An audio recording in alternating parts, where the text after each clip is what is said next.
우리에게 주신 하나님의 말씀은 신약성경 마태복음 9장 9절에서 13절까지 말씀입니다.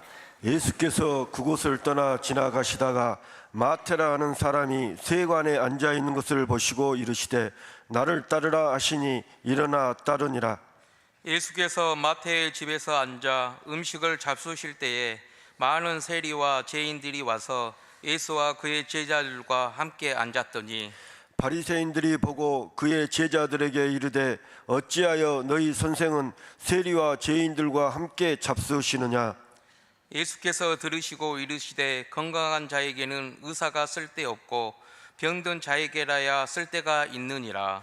너희는 가서 내가 긍휼을 원하고 제사를 원하지 아니하노라 하신 뜻이 무엇인지 배우라. 나는 의인을 부르러 온 것이 아니요 죄인을 부르러 왔노라 하시니라. 아멘.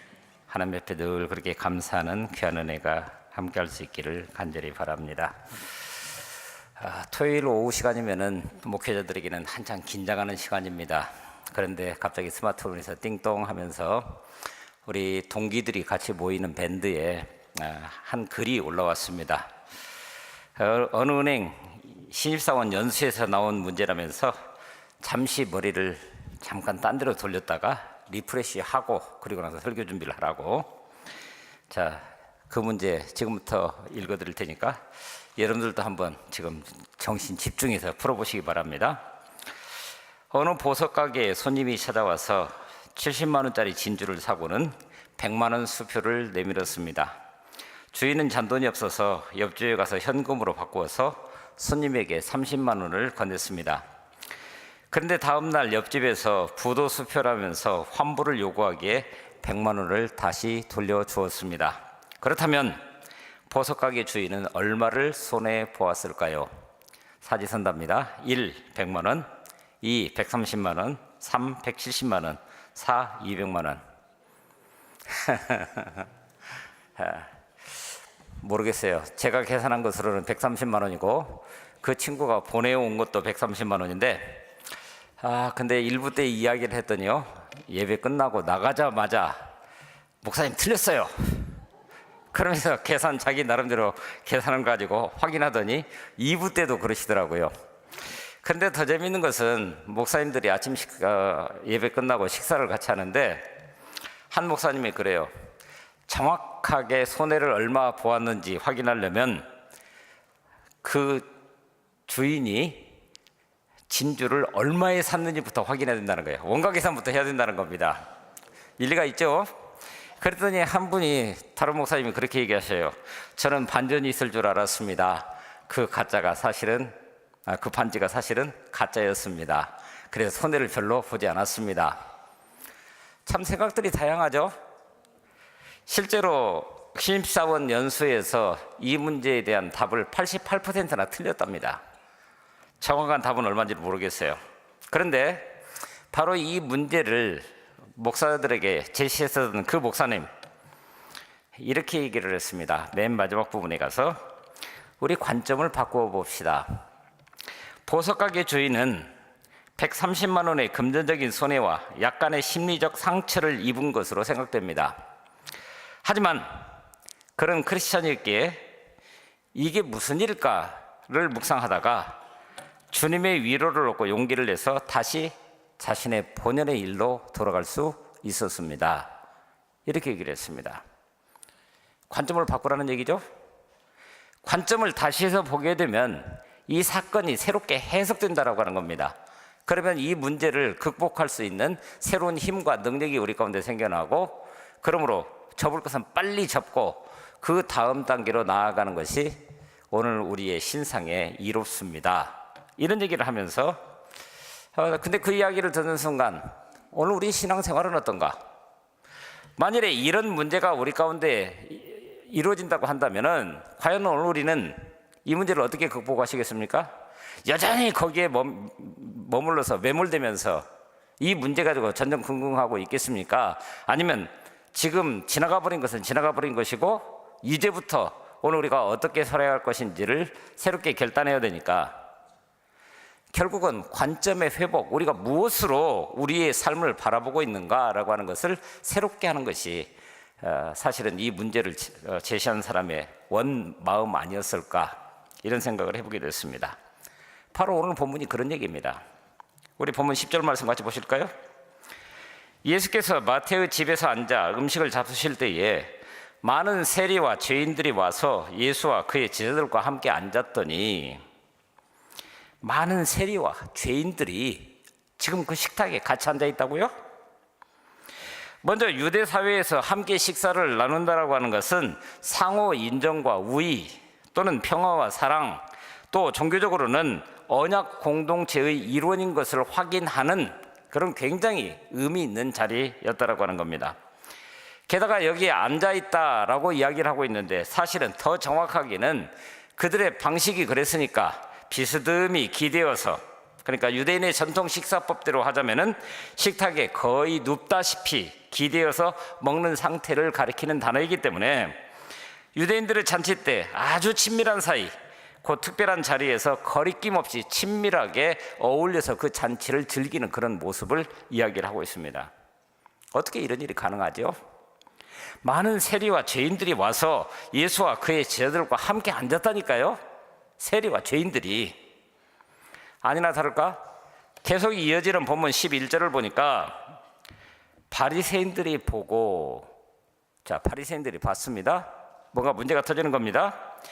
율법의 준수가 주 관심인 이 사람들, 바리새인들에게 이 장면은 분명 거리끼는, 아니 있어서는 안 되는 그런 모습입니다. 적어도 경건한 유대인이라고 한다면, 세리와 죄인들과 함께 식탁 교제를 나눈다는 것은 당시 유대인들이 볼 때 하버라고 하는 단어를 쓰고 있는데 11조와 정결 규례를 지키는 사람, 바로 이 사람이 경건한 사람이라고 하는 거예요. 근데 지금 같이 밥 먹고 있는 세리와 죄인들은 결코 하버가 될 수 없는 사람들이라는 거예요.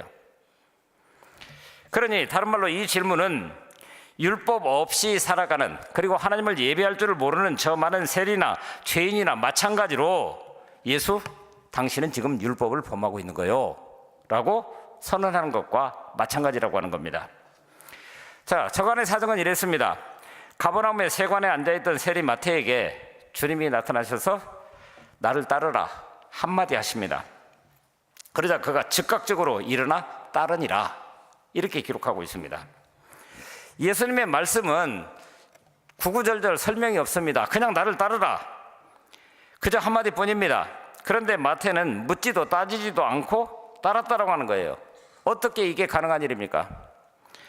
마태라고 하는 이름, 보편적으로 하나님의 선물이라고 하는 의미를 가진 히브리식 이름 마따냐에서 비롯되었다, 이게 정설이라고 얘기를 합니다. 그러나 마가와 누가는 세리 마태를 레위라는 이름으로 기록을 했고, 12제자의 명단에 보면은 그를 역시 다시 마태라고 기록하고 있습니다. 이것은 유대인들에게 매우 흔한 바, 동시에 두 서너 개의 이름을 가진 당대의 상식으로 보게 되면은 그냥 있을 수 있는 일이라 그렇게 하고 넘어갈 수 있습니다. 근데 놀랍게도 마태복음의 저자인 마태 자신은 마태란 이름을 끝까지 일관성 있게 사용하고 있다고 하는 겁니다. 그래서 우리가 추측하기는 아마도 레위는 예수 그리스도를 만나기 전 그 이름이었고, 그러나 예수 그리스도를 만나고 난 다음에 자신의 정체성이 이렇습니다라고 하는 의미에서 마태라고 하는 이름을 끝까지 사용을 했던 것 같아 보입니다.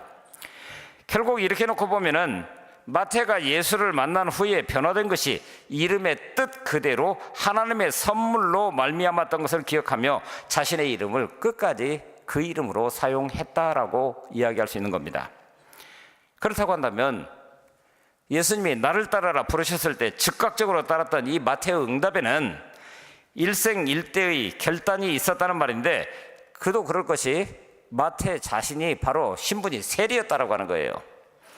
우리가 상식적으로 알고 있는 대로 세리는 그 당시에 총독이나 세리장에게 뇌물을 바치고 세리가 됩니다. 당연히 어떤 이권의 결탁이 오가는 얘기겠죠. 세금을 징수하는 것도 일정한 법령에 따라서 징수하는 것이 아니라 로마 정부에서 필요로 하는 만큼 징수하고자 하는 목표액이 정해지면은 자기 멋대로 적당하게 징수해서 로마 정부가 필요로 하는 만큼 넘겨주고, 그리고 나머지는 내 몫을 삼을 수 있는 그런 직책이었기 때문에 그러면 내 수입을 올리려면 어떻게 해야 됩니까? 소위 수단과 방법을 가리지 아니하고 최대한 세금을 끌어내는 것이, 더더군다나 그 당시 유대인들은 지금 로마의 식민지 상태에서, 그러므로 세리라고 하는 것 자체가 로마의 앞잡이라 해서 매국노라 칭하고 있었던 그런 상황이었습니다. 그러니 당시 유대인들은 자신의 동족으로부터 세금을 거두어서 그것으로 자기의 부를 축적해 가고 있는 세리들을 바라보면서 그를 미워할 수밖에 없었고, 그러다 보니 같은 동족으로서 어울릴 수도 없었을 뿐만 아니라, 그래서 성경에서도 기록되고 있는 것처럼 세리와 창기 그리고 죄인들, 항상 같은 부류로 묶여 다니는 그런 사람들이 되었다라고 하는 거예요. 그런데 예수님은 바로 마태가 그렇게 세관에 앉아 있는 것을 보셨다라고 하는 겁니다. 그 당시 가버나움은 상업과 교통이 발달했었던 시리아 다메섹에서부터 시작되어서 바로 갈릴리의 해안 도시들과 연결되는 길목에 있는 국경 도시였습니다. 그러니 그 국경을 통해서 오가는 많은 것들이 바로 세리 마태가 소속되어 있었던 이 세관의 목표였고, 그러니 과연 이 가버나움에서 세리 마태라고 하는 이 이름이 가지고 있는 의미가 무엇이었겠느냐라고 하는 거예요. 그러므로 마태는 평소 세관에 앉아서 자신의 일을 하고 있으면서도 어쩌면 마음속에 자신의 직업에 대해서 회의를 느끼고 있지 않았을까. 많은 학자들이 그런 얘기를 합니다. 세리의 직업이라고 하는 것이 수입이 많아 부를 누리는 직업이긴 하지만 자신의 동족에게 무거운 세금을 부과하고 그 중에서 일부를 자신의 수입으로 삼고 그것도 로마 앞잡이가 되어서 이런 일들을 하고 있으니, 비록 자신은 나름대로 부를 형성하고 떵떵거리면서 살아가고 있는 것 같아 보이는데 자기 동족들이 바라보는 시선 느껴지지 않겠습니까? 더군다나 자신의 가족들, 자신의 수입으로 생활을 하지만 역시 마찬가지로 동족의 따가운 눈길을 의식하면서 살기라고 하는 것, 쉬운 것은 아니었을 것입니다. 결국 인생의 의미 문제였습니다. 먹고 살아야 되니 세리를 하지 않을 수 없고, 그러나 세리라니 세상은 손가락질하고 더군다나 당대 종교적 입장에서는 죄인 취급당하고, 그러므로 믿음을 가졌다고 하더라도 하나님 앞에 정상적으로 설 수 있는 길이 없는데 이게 사는 게 사는 겁니까? 어디서 인생의 의미를 찾는단 말입니까? 바로 그런 마태에게 예수님께서 나타나셔서 나를 따르라, 두말하지 않고 따랐다라고 하는 겁니다. 그래서 지금 말씀드린 대로 하자면 그 인생의 의미를 새롭게 할 수 있는 절호의 찬스를 맞이한 것 같아 보이는 그런 순간이라고 하는 거예요. 이 사건이 얼마나 결정적인 사건이었던지 마태는 즉각적으로 일어나 따랐을 뿐만 아니라 바로 그 이어지는 본문을 보게 되면 잔치를 벌이고 있는 모습을 보게 됩니다. 예수를 따르기로 결단한 후에 그의 동료들과 죄인들을 불러서 그 죄들과 함께 식사를 합니다. 그런데 그 본문 잘 보십시오. 많은 세리와 죄인들이 그 자리에 참여했다라고 얘기를 합니다. 본문에서 그 죄인들, 비록 실정법에 따라서 사법적 제재를 받는 죄수는 분명히 아니었지만 말씀드린 대로 유대인의 공동체 내에 낄 수 없는 존재, 종교적으로 죄인이라는 거예요. 그래서 세리와 창기, 창기와 세리 이렇게 함께 이야기하는, 그래서 그 당대로 말하자면은 세리가 무엇인가를 법정에서 증언했을 때 법적 구속력을 가질 수가 없다라고, 그래서 증거 인력을, 능력을 자체를 인정해 주지 않는 그런 인생이었다라고 하는 거예요. 그래서 여기 잔치를 벌이고 있다라고 하는 여기에서 우리가 볼 수 있는 것은 어쩌면 이 잔치는 송별의 격의 잔치가 아니었을까, 이런 생각을 해보게 됩니다. 자신은 더 이상 세리의 삶을 살지 않을 것이기 때문에 동료 세리들에게 작별을 구하는 것이고, 모든 사람들 앞에서 자신은 이제 세리가 아니니 하면서 과거를 철저하게 청산해 가는 그런 모습을 지금 보고 있는 겁니다. 그리고 또한 오늘 우리 식으로 말하면은 동료 세리들과 죄인들에게 예수님을 만나게 해주는, 그래서 마태는 바로 이 자리에서 옛 동료들과 세속적 친구들을 초대해서 그들로 하여금 예수님의 말씀을 들을 수 있는 기회를 주고 있는 것 아닌가. 그런데 그런 자리에서 바리새인들이 뭐라고 그랬다고요? 다시 반복하자면은 바리새인들이 보고 어찌하여 너희 선생은 세리와 죄인들과 함께 잡수시느냐. 율법의 준수가 주관심인 이 사람들, 바리새인들에게 이 장면은 분명 거리끼는, 그리고 있어서는 안 되는 그런 모습입니다. 죄인들과 상종하는 경건한 유대인이라니. 그러니까 예수, 지금까지 하나님의 나라를 이야기를 하고 뭔가 의인인 것처럼 이야기를 했지만 실상 네 실체가 이런 것 아니냐라고 하는 것을 힐난하고 있는 바로 그 장면이라고 하는 겁니다. 그런데 문제는 거기서부터 시작이 됩니다. 이 말씀을 들으신 예수님의 반응입니다. 12절 볼까요? 예수께서 들으시고 건강한 자에게는 의사가 쓸데없고 병든 자에게야 쓸데있느니라. 여러분 어떻습니까? 당연한 소리죠. 의사는 건강한 자에게 필요가 있는 거 아닙니다. 병든 자에게라야 쓸데있는 겁니다. 그러면 문제가 지금 뭡니까? 바로 관점의 차이죠. 바리새인들이 바라보는 것과 예수님이 바라보는 것의 차이입니다. 바리새인들에게 있어서 최우선순위는 계명의 순종이었습니다. 사실 이때 바리새인들은 정식으로 그 식사에 초대된 것 같지는 않고 그냥 예수님의 기이한 행동에 따라 혹시 이 예수에게 흠을 잡을 수 있지 않을까, 그래서 생각하고 감시하기 위해서 이곳에 온 것 같아 보입니다. 자기의 의에 대한 확고한 신념을 가지고 있기 때문에 세리와 죄인 또는 이방인들과 함께 먹고 지금 즐기고 있는 그 장면이 곱게 보일 리가 없습니다. 아마도 이와 같은 어처구니없는 잔치를 끝까지 지켜보면서 결정적인 증거를 확보하는 순간이라고 속으로는 쾌재를 부르고 있을지도 모르겠습니다. 그러니까 제자들에게 너희 선생은 세리와 죄인들과 함께 잡수시느냐? 이런 힐난과 비난의 소리는 예수님이 종교적, 사회적으로 버림받은 패거리들과 함께 어울리는 이상 그 입에서 나오는 말씀이 어떤 말씀이든지 결코 의인이 할 수 있는 이야기는 아니다라고 하는 것을, 그런 논리를 분명히 하는 그런 결정적인 기회가 될 수도 있었다라고 하는 거예요. 그런데 여러분, 예수님에게 있어서 최우선순위는 무엇이었습니까? 바로 사람 그 자체입니다. 그렇죠? 여러분, 지금 이스라엘 백성들을 얽매이고 있는, 그래서 죄인과 세리라고 이야기하고 있는 그 율법은 이스라엘 백성들에게 왜 주셨는데요? 수요 기도회 때 제가 몇 번을 반복해서 말씀드렸던 것처럼 그 율법이라고 하는 것은 사실은 하나님의 사랑입니다. 우리 한번 출애굽기를 잘 생각해 보시면은 율법이 먼저였습니까? 출애굽이라고 하는 구원 사건이 먼저였습니까? 하나님의 은혜가 먼저였습니다. 그리고 11개월에 걸쳐서 시내산 기슬까지 그들을 이끌고 나신 다음에 그때 하나님께서는 이스라엘 백성들과 함께 언약을 맺으십니다. 나는 너의 하나님이고 너희는 내 백성이다.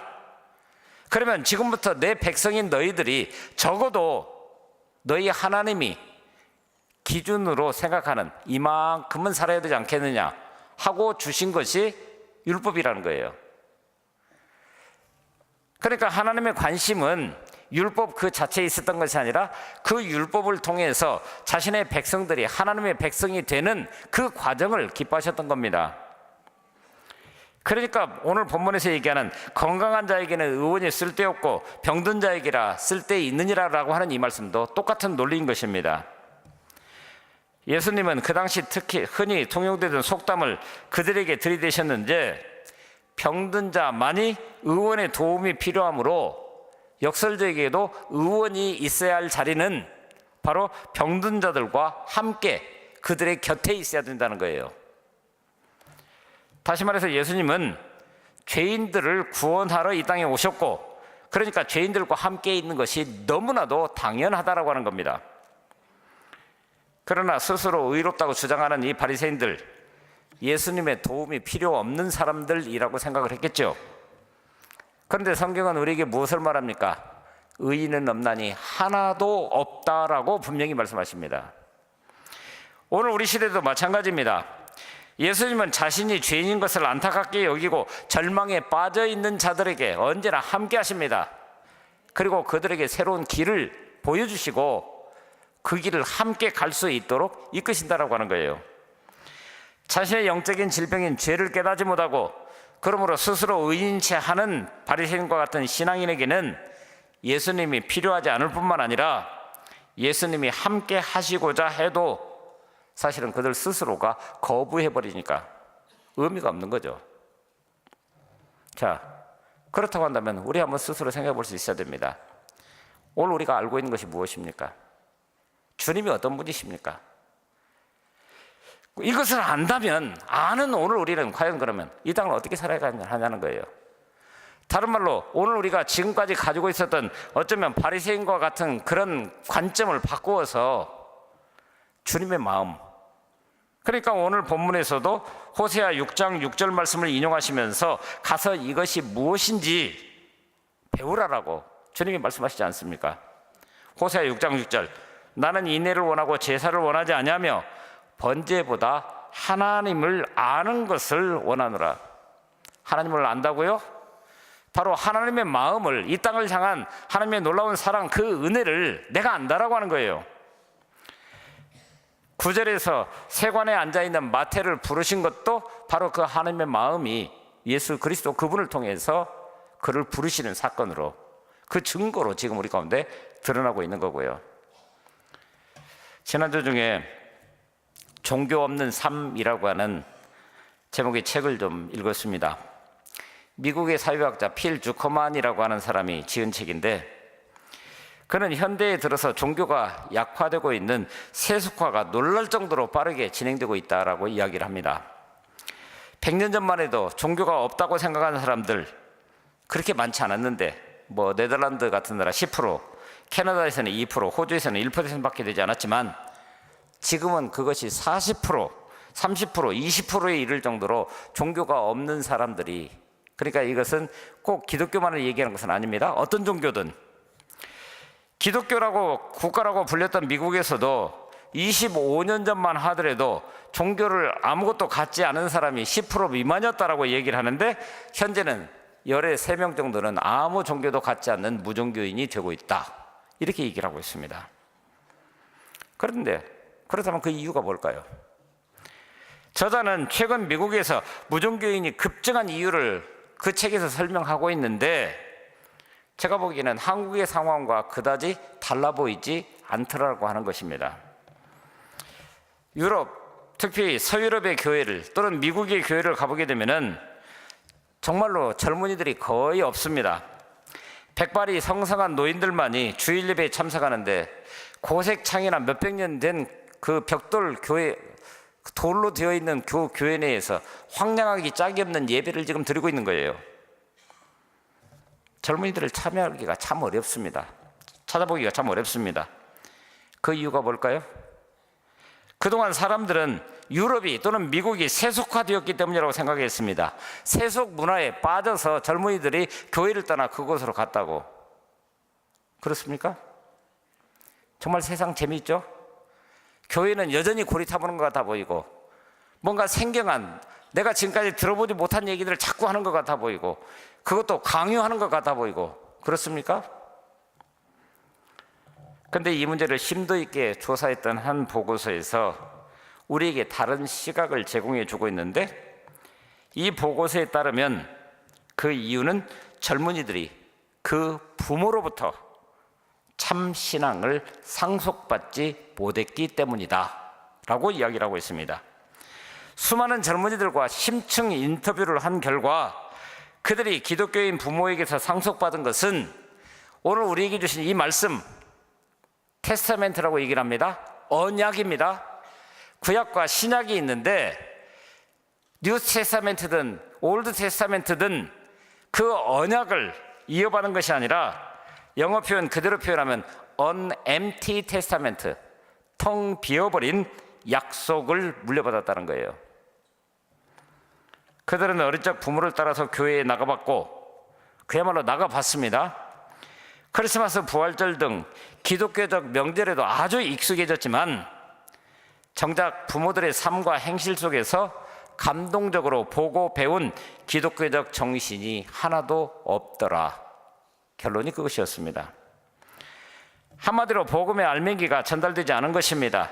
오늘날 교회 안이 텅텅 비어있는 유럽 교회의 위기, 미국 교회의 위기는 교회 밖 세속 문화가 교회의 엄습해 들어와서 잉태된 것이 아니라 교회 내부에서 스스로 만들어간 것이다. 결론이 그랬습니다.